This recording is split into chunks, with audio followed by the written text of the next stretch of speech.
Hare Krishna, everyone. Welcome to Youth Jam. Hare Krishna Maharaj. Hare Krishna. Sorry I'm late. Great to see everybody. We were out on Sankirtan, and you can't have any more fun than that, except for maybe you, Cham. Hare Krishna Bhakti Nitai, Hare Krishna Arav, Hare Hare Krishna Krishna Chaitanya Maharaj. Nitai, Hare Krishna Haridas. Akshar Nitai, you're in the car or something. Maitali, Haribo, Hare Krishna. Keshav, great to see you as usual. Hare Rian, Krishna. fantastic. Great to see you. Kirti. Hare Krishna. Sanvi's back. Hare Samriddhi. Krishna Maharaj. Kirti. Haribo. Hare Krishna Sanvi. Hare Krishna Kirti. Anshu, fantastic. Maya. Arna. Who did I miss? Brajaras Bhavana. Anushri, I think. Maybe Anushri. Where's and then Anushri? Nita. It's no fun without Anushri. Glad she's here.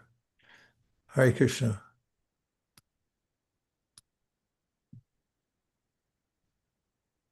Everyone, oh, Madhuri Saki. Hare Krishna.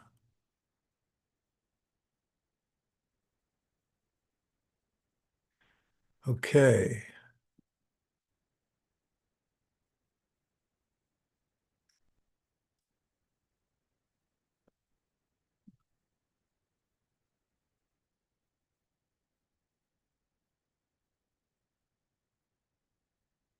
Sorry, I just got preoccupied.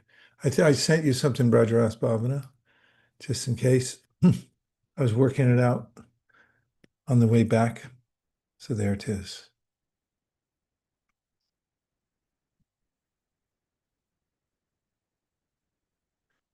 We went on the book distribution just now, and we went to a Vietnamese mall. Does anybody here speak Vietnamese? No? I'll teach you a little. Chang. Chang manjoy. Try. Chao ang manjoy. Chao ko manjoy. And this is how you say thank you. Come in. Come in. Come in. Let's hear it, Akshar. Nita, you can unmute. See if you got it. Uh, Chang Munjoy. Chang manjoy. Uh, Ko manjoy. And come Chang on. Munjoy. Come on. Hare Krishna.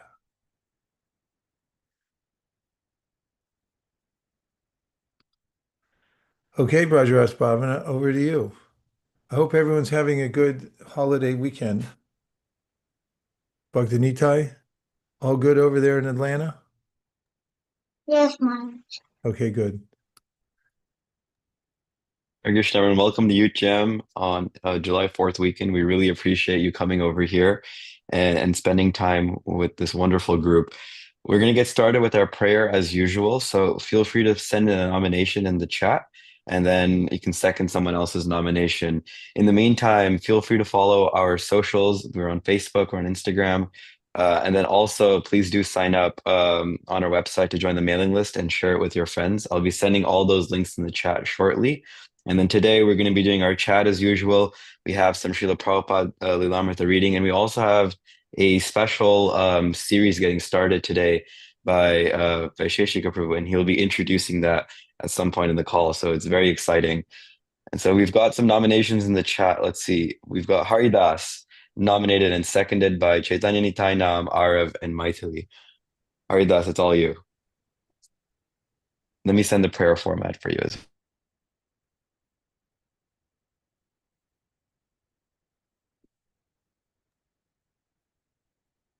Dear Shri Shri Radha Madan Mohan, if you so desire, then please make this yujam successful. Hare Krishna.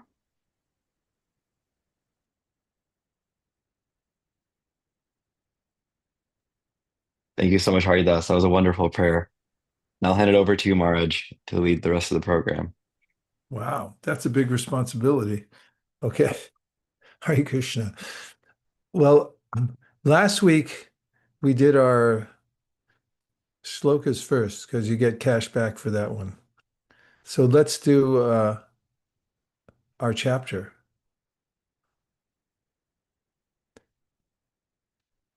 Any any of the devotees on UTM today, are you sticking to your chapter a day, or did you get introduced to the idea of doing a chapter a day for some time?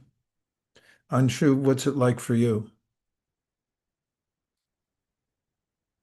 Hare Krishna. Yes, I've been doing Chad for a couple of years now. I find it very helpful to learn the verses when you're reciting them every day. Then at a certain point, they just flow automatically, and you become very familiar with like a specific section.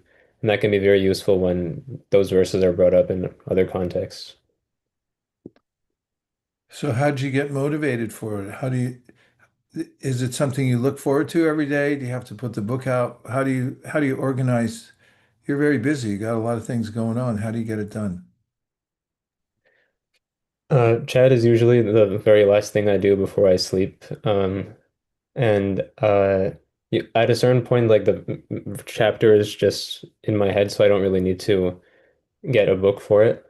Um, but yeah, once you are familiar with a section, it only takes about 5 minutes, so it's not much time actually to take out of your day. Nice. Does anybody else do it?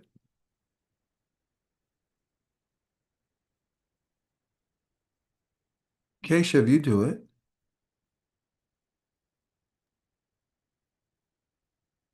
Do what, Maharaj?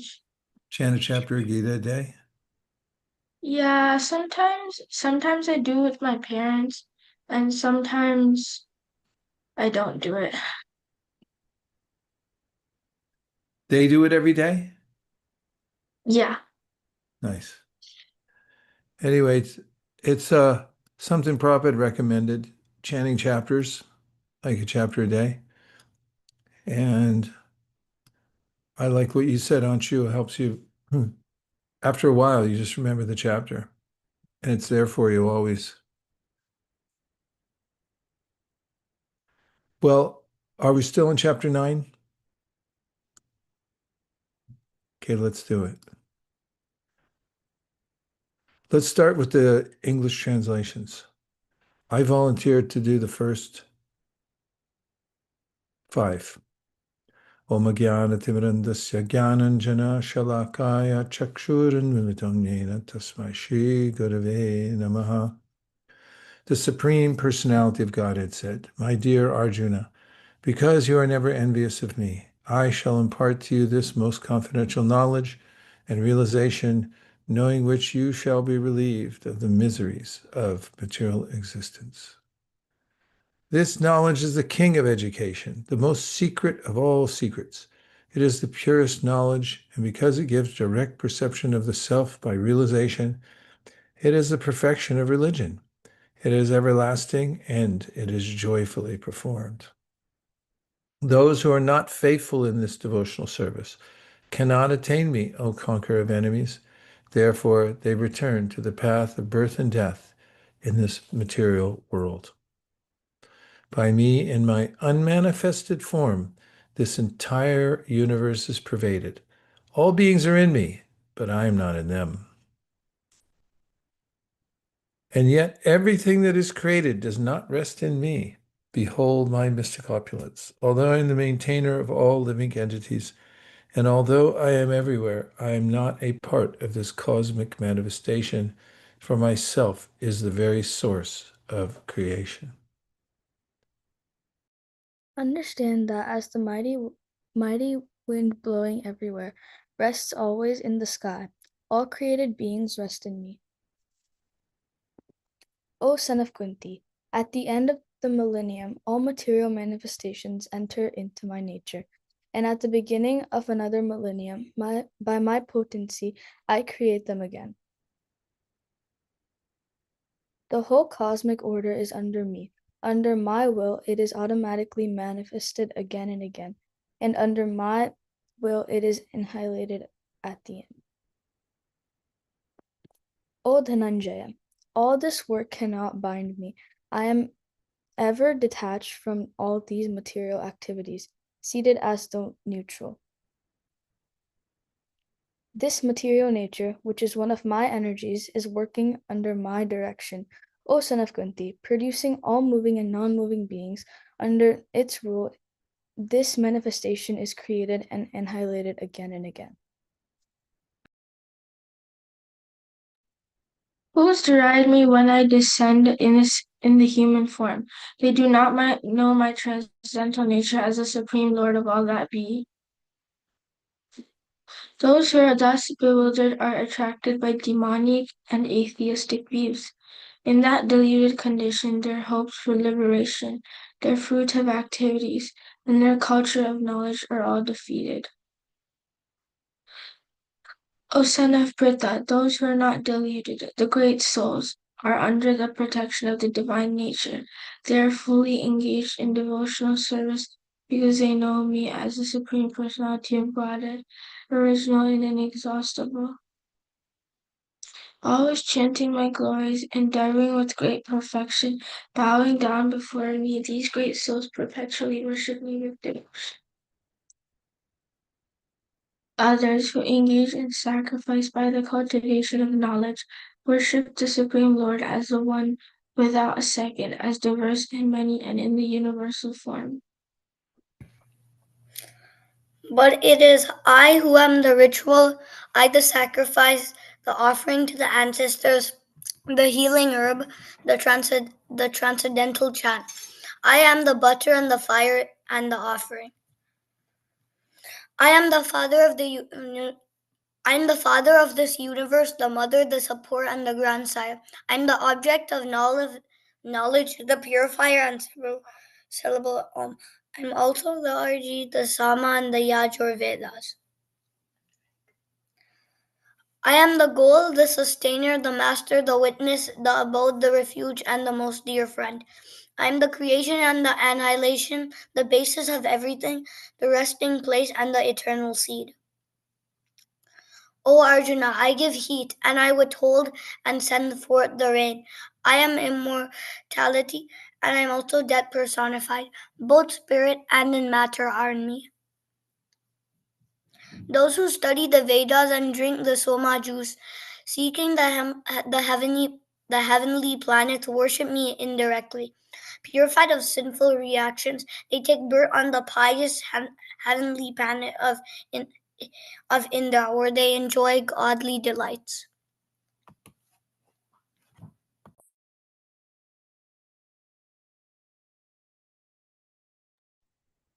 When they have thus enjoyed vast heavenly sense pleasure, and the results of their pious activities are exhausted, they return to this mortal planet again. Thus, those who seek sense enjoyment by adhering the principles of the three Vedas achieve only repeated birth and death. But those who always worship me and exclusive devotion, meditating on my transcendental form, to them I carry what they lack and I preserve what they have. Those who are devotees of other gods and who worship them with faith actually worship only me, O son of Kunti, but they do so in a wrong way. I am the only Indra and master of all sacrifices. Therefore, those who do not recognize my true transcendental nature fall down. Those who worship the demigods will take birth among the demigods. Those who worship the ancestor go to the ancestor. Those who worship ghosts and spirits will take birth among such beings, and those who worship me will live.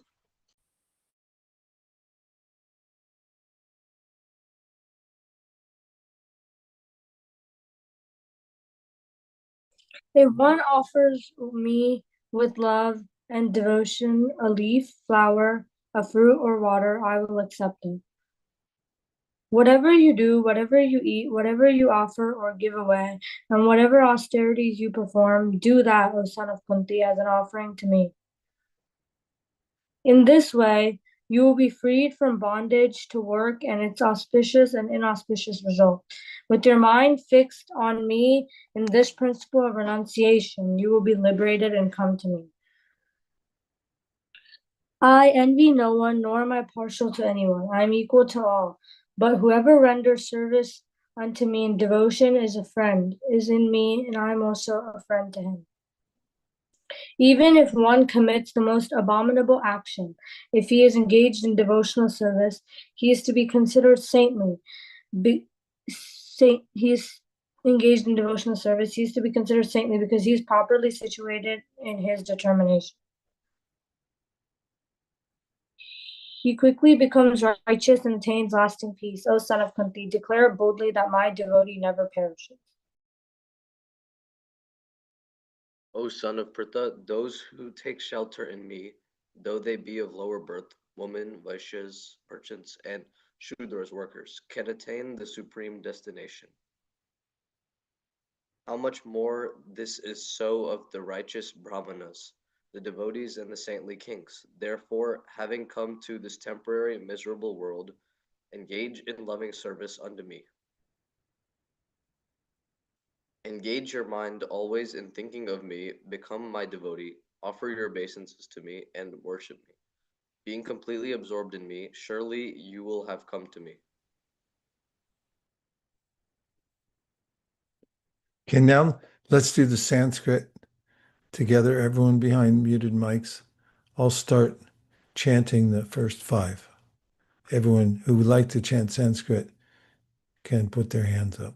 Shri Bhagavan Uvacha Idam Tute Kuyatamang Prabhaksham Yanasuyave Jnanam Vijnana Sahitam Yajgyatva Mukshyase Shubhat Rajavidya Rajakuhyam Pavitram Idam Uttamam Pratyaksha Dharmyam Susukham Kartumavyayam Ashraddhana Purusha Dharmasyasya Parantapa Aprapya Mang Nivartante Mrityu Sangsara Vartani Maya Tatamidang Sarvang Jagadavyaktamurtina Vastani Sarva Bhutani Nachaham Teshvavastita Nachamatstani Bhutani Pashyame Yogamaishvaram Bhuta Brinna cha Bhutastho Mamatma Bhuta Bhavanaha.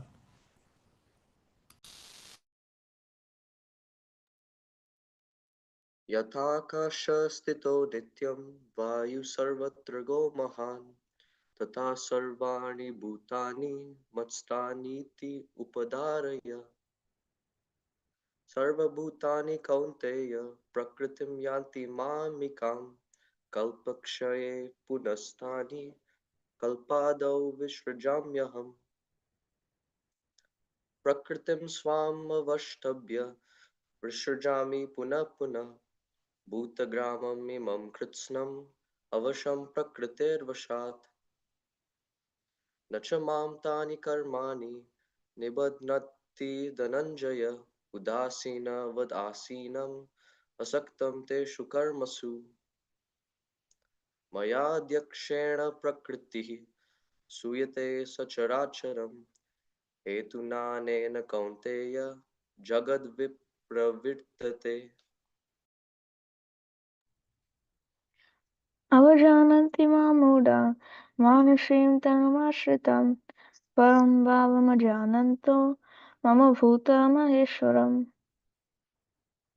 मोगाशमोगकर्माणो मोगज्ञानविचेतसा राक्षसीम् आसुरीं चैव प्रकृतिं मोहिनीं श्रिता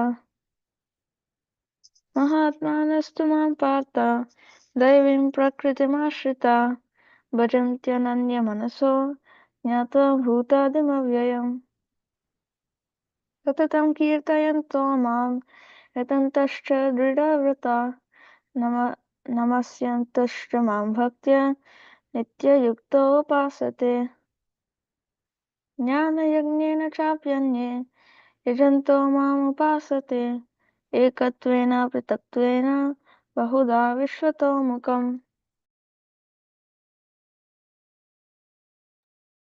अहं भ्रातुरहं यज्ञः स्वदाहम् औषधं मन्त्रोऽहम् एवाज्यम् अहम् अग्निरहं हुतम्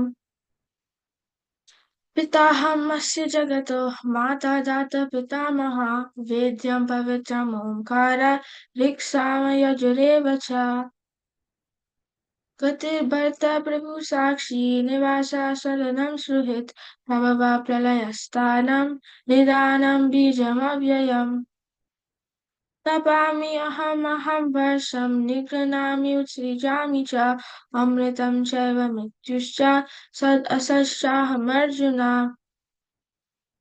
त्रैविद्यमां सोमपापूतपाप यज्ञनिष्कसर्गतं प्रवर्तन्ते ते पुण्यमसाद्य सुरेन्द्रलोकमस्सन्ति दिव्यान् दिवि देवभोगान्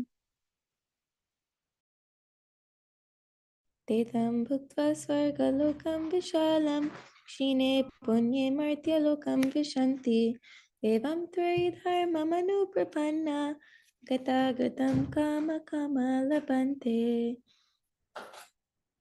अनन्यश्चिन्तयन्तो मां ये जना पर्युपासते तेषां नित्याभियुक्तानां योगक्षेमं वहाम्यहम् अहं हि सर्वयज्ञानां भोक्ता च प्रभुरेव च न तु मामभिजानन्ति तत्त्वेन तश्च्यवन्ति ते यान्ति देवव्रता देवान् पितॄन् यान्ति पितृव्रता भूतानि यान्ति भूतेज्य यान्ति मद्याजिनोऽपि माम् पत्रं पुष्पं फलं तोयं यो मे भक्त्या प्रयच्छति तदहं भक्त्युपरतम् अश्नामि प्रयतात्मना यत्करोषि यदश्नासि यज्जुहोषि ददासि यत्तपस्यसि कौन्तेय तत्कुरुष्व मदर्पणम् शुभाशुभफलैरेवं मोक्ष्यसे कर्मबन्धने सन्न्यासयोगयुक्तात्मा विमुक्तो मामुपैष्यसि समोऽहं सर्वभूतेषु न मे द्वेषोऽस्ति न प्रिय ये भजन्ति तु मां भक्त्या मयि तेषु चाप्यहम् अपि चेत् सुदुराचारो भजते मामनन्यभाक् साधुरेव समन्तव्य सम्यग् व्यवसितो हि सः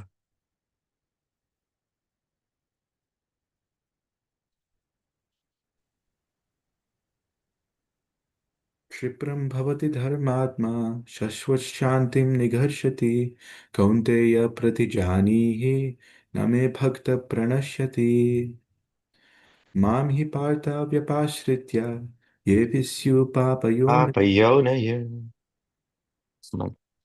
स्त्रियो वैश्यास्तथा शूद्रस्तेऽपि यान्ति परां गतिम् किं पुनर्ब्राह्मणः पुण्या भक्ता राजर्षयस्तथा अनित्यम् असुखं लोकम् इमं प्राप्य भजस्व माम् मन्मना भव मद्भक्तो मद्याजी मां नमस्कुरु मामैवैष्यसि युक्त्वैवम् आत्मानं मत्परायणः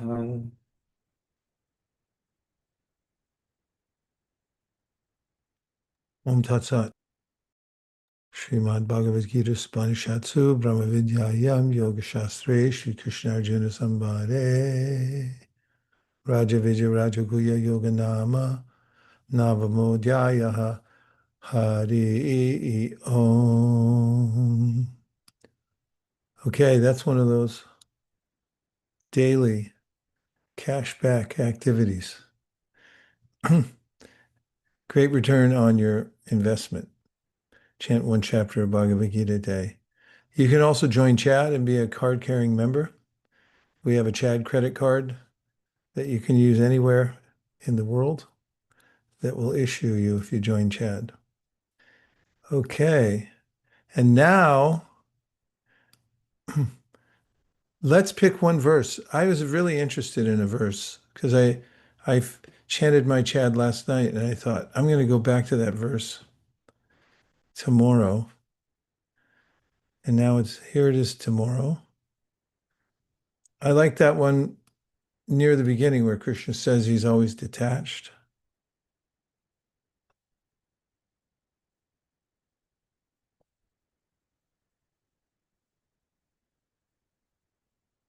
I'll read it to you all.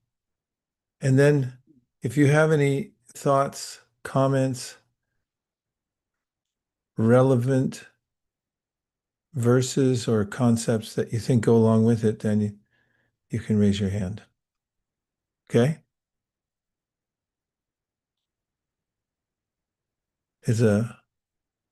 I need a verbal yes or an emoji. It's a Yes. democracy. It's a democracy. You got to vote. My campaign's doing okay, but not that good. Okay. Thank you. All right, here we go. Nachamam tani karmani nibadnanti dhananjaya udasina vadasinam asaktam teshu karmasu. Na never, cha also, mam me. Tani all those, karmani activities, nibadnanti bind. Dhananjaya, O conqueror of riches, udasina vat, as neutral, asinam, situated, asaktam, without attraction, teshu, for those karmasu activities. O Dhananjaya, all this work cannot bind me. I am ever detached from all these material activities, seated as though neutral. And here's the purport. One should not think in this connection that the Supreme Personality of Godhead has no engagement. In his spiritual world, he is always engaged. In the Brahma Samhita 5.6, it is stated, Atmarama sitasyasti prakrityana samagamaha. He is always involved in his eternal, blissful spiritual activities, but he has nothing to do with these material activities. Material activities are being carried on by his different potencies. The Lord is always neutral in the material activities of the created world. This neutrality is mentioned here with the word udasinavat. Although he has control over every minute detail of material activities, he is sitting as if neutral. The example can be given of a high court judge sitting on his bench. By his order, so many things are happening. Someone is being hanged. Someone is being put into jail. Someone is awarded a huge amount of wealth. But still he is neutral. He has nothing to do with all that gain and loss. Similarly, the Lord is always neutral, although he has his hand in every sphere of activity. In the Vedanta Sutra 2.134, it is stated, Vaishamya Naragrinyena. He is not situated in the dualities of this material world. He is transcendental to these dualities. Nor is he attached to the creation and annihilation of this material world. The living entities take their different forms in the various species of life according to their past deeds, and the Lord doesn't interfere with them. Okay, a few choices. One, related or supporting verses 2, observations about the verse 3, questions to expand the conversation. Okay, who had their hand up? I just saw a hand go up. Or am I hallucinating? Akshara Nitai. Hare Krishna Maharaj. One verse that I thought was striking when we were reading this um, was Apyadyanastam Sakrite Heta Prabho. This is Kunti Maharani saying to Krishna that you do all your work. And the whole point of the, not the whole point, but like a major part of the beginning of Bhagavad Gita is talking about doing your work but being unattached to it. So Krishna practiced, I mean, he's always been doing what he preached. So I thought that was just kind of interesting. Which verse from Kunti? Can you say the whole verse, please? Apyadyanastvam Sakrite Hita Prabho Jihashasi Switsuridono Jivana Yesham na Chanyad Bhavata Padambujat Parayanam Rajasuyojitam Hasam. So Kunti Maharani is saying, Apyadyanastam Swakrite Hita Prabho. Well, Prabhu, you do all your work. Swakrite Hita. Jihasasi Switsuridono Jivana. Switsuridono Jivana. And your our life and soul. Yesham Nachanyad Bhavata Padam Bhujat. We have nobody else except for your lotus feet. And Parayanam Rajasuyojitam Hasam. And you're going to leave us and all these kings. We have so many kings that have made enmity with us. And now you're going to leave us. So, anyways, the first part of the verse specifically talks about Krishna being Swakrite Hita. He does all his work. And this was in Kunti Mani's case, it's kind of ironic that she's saying, "Oh, you do all your work, but we have people that are going to be envious with us now. Are you not going to take care of us? You're just going to leave us?" Especially because before there was all these different problems, and Krishna has saved um, the Pandavas and Kunti Mani and all these different troubles, and so she's saying that kind of like, "You sure you're going to leave?" So yeah, the Sukrite Yeah, Hita. I like it. I like it. It's very relatable. Thank you very much, Akshara Nitai. Bradras Bhavana. I was thinking of a concept related to this where Prabhupada's first two sentences are very fitting because one idea that Christianity has brought from some schools of thought is that, first of all, if God is within time, he's unstable, he's temporary, so that's not possible. And so if he's outside of time, he's impersonal because you need time to do actions. Actions are happen over a course of time. So if God is outside of time, how can he be doing anything? And if he's not doing anything, he cannot be a person. And so this is one of the ways they build up that argument. And the way we can think about God being outside of time, but also not also being a person is Sadhaputta Prabhu calls it like a fishbowl, where time is within it, but it's not like it's still it's the bowl that's containing that time, but that doesn't mean that it has no chance to interact with time. It's still there within it. It's control. So rather, Krishna controls time, and he controls this force of time. And he mentions that in Bhagavad Gita. I don't remember the verse. I think he's Nadate kashachit papam nachaivam sukritam vibhu. That one? Chapter 5, beginning. Near the beginning. let me find that. Okay. Yeah, I was just thinking that that applied to what we were looking at over here.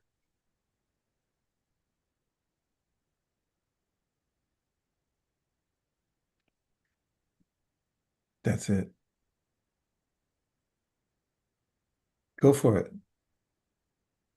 Nadde kasyachit papam na chaiva sukritam vibhu ajnanena vritam jnanam tena muhyanti jantava. Nor does the Supreme Lord assume anyone's sinful or pious activities. Embodied beings, however, are bewildered because of the ignorance which covers their real knowledge. I think I was thinking of the other verse where Krishna says that he is um, like death through time, where I think it's a different verse from this. I can find that for later reference. But maybe Marge, you can explain what you were thinking with this verse.